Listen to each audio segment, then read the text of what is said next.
Salut tout le monde, j'espère que vous allez bien. Aujourd'hui on se retrouve dans un nouveau podcast. À la suite du premier sur la boule au ventre, ça sera une continuité. On va parler aujourd'hui de la bataille qu'il y a au niveau du diaphragme. Le sujet reste complexe, mais mon objectif premier à travers ce podcast est d'amener ma compréhension sur le pourquoi on a cette boule qui apparaît entre le ventre et le cœur. Dans un premier temps, qu'est-ce que le diaphragme ? Physiquement, c'est ce muscle qui nous permet de respirer. Et il se situe juste au début des côtes. Par exemple, lorsque l'on prend en plein milieu du thorax, ici, on va descendre jusqu'au début de l'abdomen, ici. Donc à l'endroit où c'est que ça commence à être mou, le diaphragme est ici. Peut-être avez-vous déjà des notions sur les centres énergétiques. Il est important, pour la compréhension future de ce podcast, de dire que le diaphragme ne fait pas partie des 7 centres énergétiques principaux, des 7 chakras.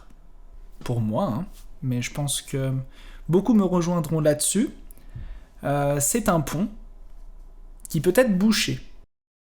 Et alors, pourquoi ce pont se bouche ? Pourquoi avons-nous cette boule au diaphragme ? Ce format, rappelons-le, s'intitule « Du plexus solaire au cœur ».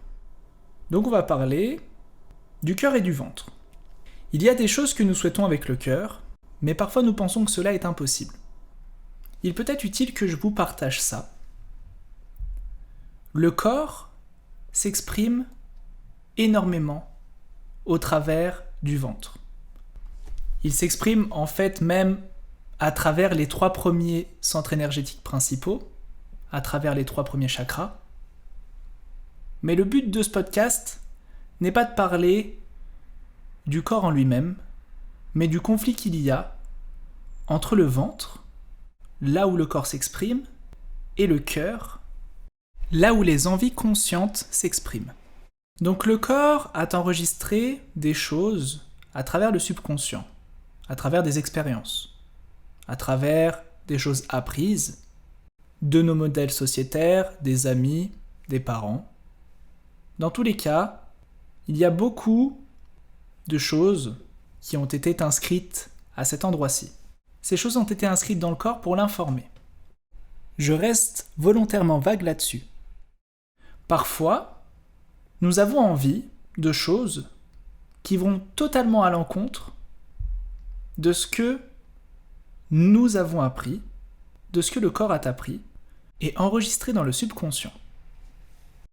À ce moment-là, lorsque le cœur souhaite quelque chose, mais que cela va à l'encontre de ce que le corps a inculqué, ici s'éveille la boule au diaphragme. Le diaphragme est l'indicateur que le ventre et le cœur sont en bataille. Le ventre a peur, le cœur veut. Mais pourquoi le ventre s'éveille ?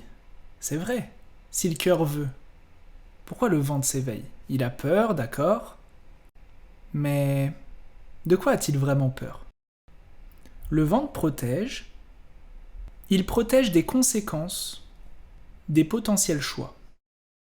Le cœur souhaite quelque chose, mais le ventre, lui, a appris certaines choses, certaines croyances, et donc il met en parallèle ce que le cœur veut, et informe, attention, il peut y avoir danger, on pourrait...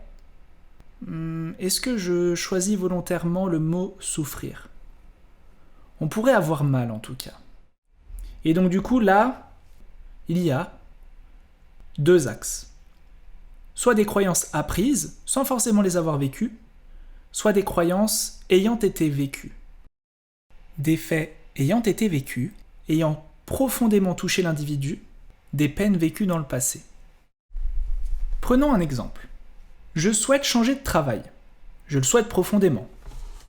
Pourtant, à ce moment-là, le diaphragme s'active. J'ai peur qu'en faisant ce choix, je me retrouve à ne plus pouvoir recevoir de l'amour. Je m'explique. Si je fais ce choix de changement de travail, je peux aller à l'encontre des modèles sociétaires et donc perdre l'attention, perdre l'amour que les autres peuvent me donner. De base, l'attention est une chose, mais on se dit que sans attention, il ne nous sera pas possible d'aller au stade d'après, celui de l'amour. Voici mon raisonnement profond. Le cœur souhaite. Le ventre a peur protège. Il y a conflit dans le diaphragme. Pourquoi le ventre protège ? Il a peur de revivre les situations qui ont touché le cœur dans le passé. Alors le cœur souhaite, certes, mais le ventre, lui, par rapport à ses croyances, pense que ce choix va amener de la souffrance. En fait, le ventre a peur qu'en n'allant pas dans une certaine direction, l'individu perde l'attention d'une personne qu'il aime, le faisant revivre une situation où il a souffert par rapport à ce manque d'amour. Prenons la chose d'une façon plus explicite. Si par exemple l'individu a souffert du manque d'amour d'un de ses parents étant plus jeune, il a peur de faire une action qui déplairait à ce parent par peur de revivre la même souffrance qu'il a vécue étant plus jeune. Tout cela est inconscient, mais le corps l'a synthétisé pour protéger le cœur.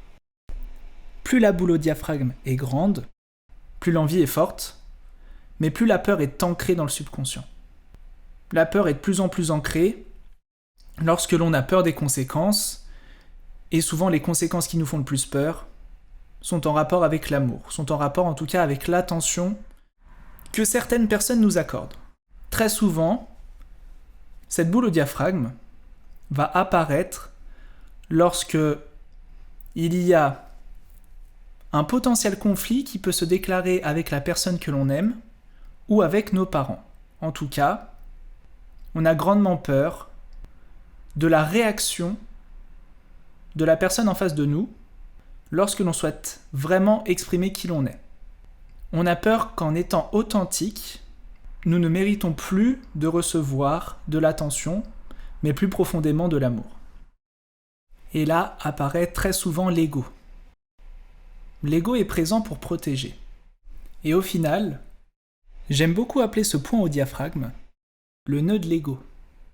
Si vous voulez plus de renseignements également sur ce point, il s'appelle le Vishnu Granthi. Donc en fait, par exemple, l'ego met en place certains stratagèmes pour pouvoir se défendre.